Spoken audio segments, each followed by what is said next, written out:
Alam niyo guys, eto talaga chineck out ko 'to dahil na-curious ako at ang dami-dami talaga nito akong nakikita dito sa TikTok. Tapos nagti-trending talaga ito siya at napakamura lang ito.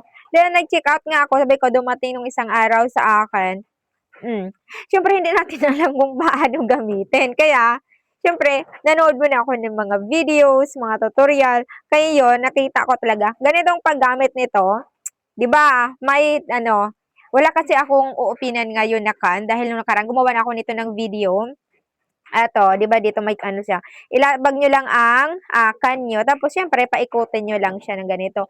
Then tapos hindi mahuhulog ang lata nito 'pag na-open na natin dahil magnetic to siya guys, kahit anong ano natin, didikit at didikit talaga siya.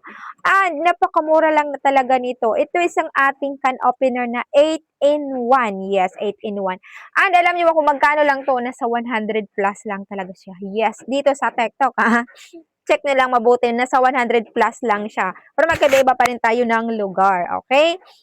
Okay, ito is para sa kanya. Tapos ito para rin sa mga magbubukas tayo ng mga bottle natin, syempre.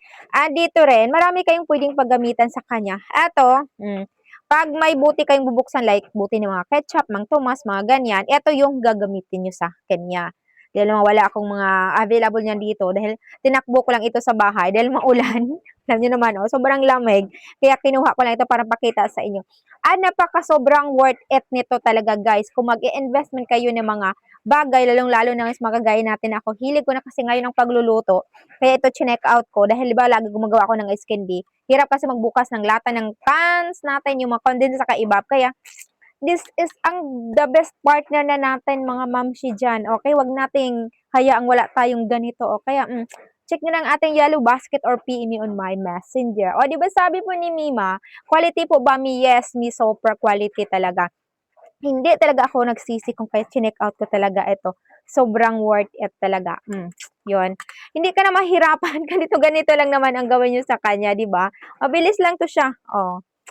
Kaya ikaw, try mo na. Sa yellow basket lang natin yan. Follow for more. Ingat.